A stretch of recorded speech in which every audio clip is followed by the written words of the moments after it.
Hello everyone, this is Vaibhav and you are watching my channel maths Giri with Vaibhav. तो last video में हमने देखा था एक्सरसाइज 9.1 का क्वेश्चन नंबर 14। इस वीडियो में हम देखेंगे क्वेश्चन नंबर 15। तो without wasting much time let's begin with the question. Question number 15 क्या कहता है आपको? A straight highway leads to the foot of the tower. A man standing at the top of the tower observe a car at an angle of depression 30 degree which is approaching the foot of the tower with a uniform speed. ठीक है, तो एक tower है और उस tower के ऊपर एक मैन खड़ा हुआ है। ठीक है, तो वो देखता है सबसे पहले एक कार को जो कि यहाँ पर है सपोज।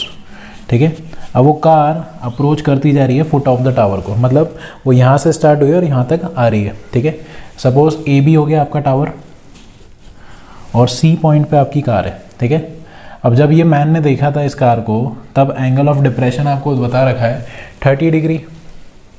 ठीक है, अब the angle of depression of the car is found to be 60 degree.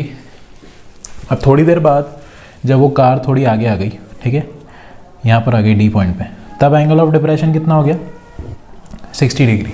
ठीक है, आपसे क्या पूछा है? Find the time taken by the car to reach the foot of the tower from this point. ठीक है, अब आपको यहाँ से लेके वहाँ तक जो फुट ऑफ द टावर तक बी तक आना है, तो कितना टाइम लगेगा? और आपको क्या दे रखा है कि सी से डी तक का जब उसने डिस्टेंस ट्रैवल किया, वो डिस्टेंस ट्रैवल किया उसने 6 सेकंड में। ठीक है, तो कोई सी भी आपको न्यूमेरिकल वैल्यू नहीं दे रखी है। ठीक है, बस एंगल दे रखे हैं और आपको सी से लेके डी तक का डिस्टेंस का टाइम दे रखा है कि ये डिस्टेंस आपको 6 सेकंड में कवर किया है। ठीक है, तो सबसे पहले हम क्या करेंगे, इस वाले लेंथ को सपोज मान लेते हैं x और इसको मान लेते हैं y। ठीक है, तो हमें क्या करना है, x और y के बीच में रिलेशन निकालना है, उससे हमें ये मालूम पड़ जाएगा कितना टाइम लगेगा टोटल। ठीक है, तो इन ट्राइंगल अगर सपोज ये 30 डिग्री है तो ये वाला भी 30 डिग्री होगा। ठीक है, ऑल्टरनेट इंटीरियर एंगल, और ये 60 डिग्री है तो ये भी 60 डिग्री होगा, ये भी ऑल्टरनेट इंटीरियर एंगल। ठीक है, तो अब हम लेंगे ये वाला ट्राइंगल ए बी डी।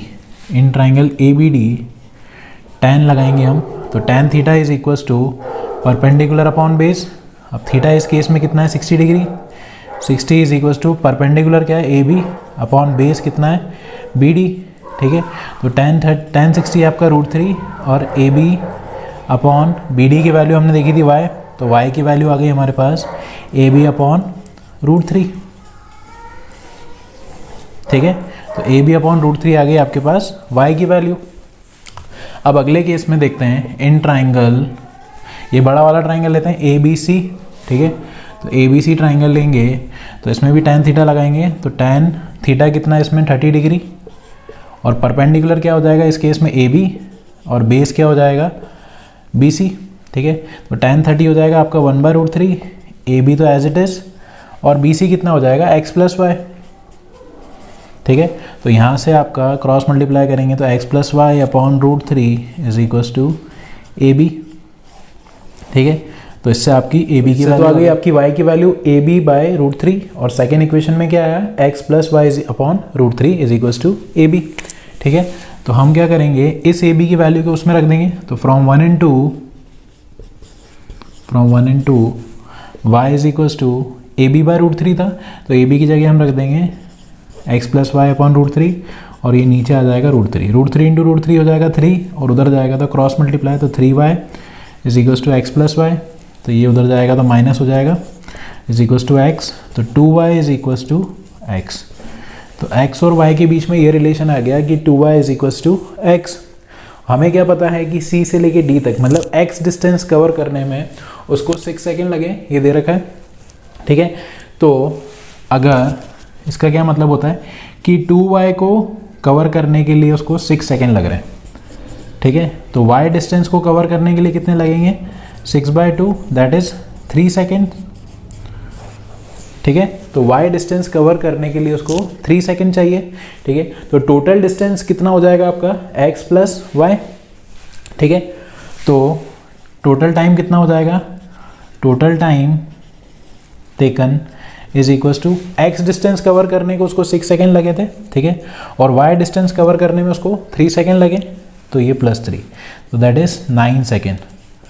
तो टोटल उसको टाइम कितना लगेगा C से लेके B तक आने में, मतलब इस पॉइंट से लेके आपको फुट ऑफ द टावर तक पहुंचने में उसको कितना टाइम लगा? Total 9 second.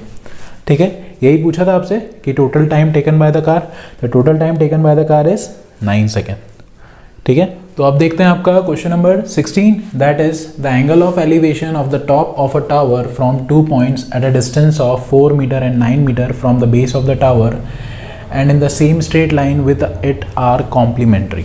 ठीक है, तो आपको ये दे रखा है कि एक टावर है, ठीक है, सपोज एक टावर दे रखा है ये AB, ठीक है। अब इस टावर को हम 2 पॉइंट से देख रहे हैं ग्राउंड से, ठीक है। सपोज एक पॉइंट ये हो गया, तो यहाँ से लेके यहाँ तक, और ये दूसरा पॉइंट ये हो गया, ठीक है। सपोज C और D 2 पॉइंट है, ठीक है। यहाँ से हम टावर के टॉप को देख रहे हैं, तो एंगल ऑफ एलिवेशन जो दे रखा है वो दोनों आपस में कॉम्प्लीमेंट्री है। तो अगर सपोज ये थीटा है तो इसका कॉम्प्लीमेंट्री एंगल क्या होगा, 90 माइनस थीटा, ठीक है। कॉम्प्लीमेंट्री का सम कितना होता है, 90 डिग्री। तो अगर एक थीटा है तो दूसरा क्या होगा, 90 माइनस थीटा, ठीक है। तो ये जो पहला पॉइंट है ये टावर के फुट से 4 मीटर दूर है, और ये जो दूसरा पॉइंट है ये टावर के फुट से 9 मीटर दूर है। मतलब आपको BC और BD दे रखा है, ठीक है, 4 और 9, और थीटा दे रखे हैं दोनों केस में, थीटा और 90 माइनस थीटा, ठीक है। तो हमें क्या प्रूफ करना है कि the height of the tower is 6 metre, ठीक है। ये जो AB की वैल्यू है ये 6 आएगी, ये हमें प्रूफ करना है। तो देख लेते हैं। तो सबसे पहले इन ट्राइंगल ABC की बात करते हैं, तो tan थीटा लगाते हैं। तो tan theta is equals to AB upon BC perpendicular upon base, ठीक है। तो tan theta is equals to AB upon BC की वैल्यू क्या है, 4, ठीक है। तो tan theta is equals to AB by 4, ये हो गई हमारी फर्स्ट इक्वेशन, ठीक है। अब दूसरी इक्वेशन की बात करते हैं। तो दूसरी इक्वेशन क्या करेंगे हम, ABD, ये बड़ा वाला ट्राइंगल लेंगे, ठीक है। तो इन ट्राइंगल ABD, ठीक है, तो इसमें फिर tan थीटा लगाते हैं। तो tan थीटा क्या हो जाएगा, परपेंडिकुलर अपॉन बेस, पर इस केस में थीटा कितना है, 90 माइनस थीटा। तो tan 90 minus theta is equals to perpendicular क्या हो जाएगा, AB, और बेस क्या हो जाएगा पूरा, BD, ठीक है। tan 90 माइनस थीटा को हम cot थीटा भी बोल सकते हैं, ठीक है। हमने ये वाली प्रॉपर्टी ट्रिग्नोमेट्री में पढ़ी है कि tan 90 minus theta is cot theta, ठीक है। और जो बेस है AB तो एज इट इज़ रहेगा, बेस क्या है हमारे पास 9, ठीक है। तो ये हो गई हमारी इक्वेशन 2, ठीक है। अब क्या करेंगे, हम मल्टीप्लाई करते हैं इक्वेशन 1 और इक्वेशन 2 को, ठीक है। तो अगर दोनों को हम मल्टीप्लाई करेंगे तो क्या आ जाएगा, tan theta into cot theta is equals to AB by 4 into AB by 9, ठीक है। अब ये क्यों समझ में आया, हमें मल्टीप्लाई करना है, क्योंकि हमें ये पता है कि tan थीटा और कॉट थीटा जब आपस में मल्टीप्लाई होंगे तो कैंसिल आउट हो जाएंगे। क्यों, क्योंकि एक दूसरे के इन्वर्स होते हैं ये, ठीक है। तो tan थीटा तो as it is, cot theta को मैं 1 अपॉन tan थीटा लिख सकता हूँ, ठीक है, रेसिप्रोकल होता है एक दूसरे के। और AB इंटू AB क्या हो जाएगा, AB स्क्वायर, और 9 इंटू 4 हो जाएगा 36। तो tan थीटा 1 जा, tan थीटा 1 जा, ये तो कैंसिल आउट हो गए। इधर बचा 1, तो ये 36 उधर जाएगा तो मल्टीप्लाई हो जाएगा, 1 इंटू 36 इज 36 ओनली। तो AB square is equals to 36। तो AB की 2 वैल्यू आ गई हमारे पास, क्या आ गई, प्लस माइनस 6 मीटर, ठीक है। क्यों, ऐसा क्यों हुआ, क्योंकि ये है 6 का स्क्वायर, अगर इसको मैं इधर लाता हूँ तो A square minus B square बन जाएगा, ठीक है। तो A square minus B square से 2 वैल्यू आ जाएगी, 6 प्लस में और एक 6 माइनस में, ठीक है। अब माइनस वाली वैल्यू को हम निगलेक्ट कर देंगे, क्यों, क्योंकि हाइट ऑफ द टावर है, height of the tower negative तो हो नहीं सकती है। तो क्या लिखेंगे, नेगलेक्टिंग माइनस वैल्यू, ठीक है, because height can't be negative,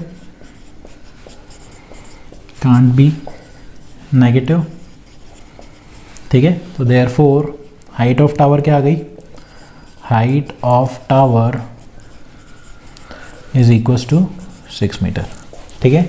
आपसे यही पूछा था कि prove that the height of the tower is 6 metre, तो ये हमने प्रूव कर दिया, ठीक है। इसी के साथ आपका क्वेश्चन नंबर 16, आपकी एक्सरसाइज और आपका चैप्टर भी कंप्लीट होता है। Will be doing some other chapter in our next video. अगर ये वीडियो आपको अच्छा लगा हो तो please do like it and share with your family and friends, and for more such videos please subscribe to my channel maths Giri with Vaibhav. Thanks for watching this video. Thank you. Have a nice day.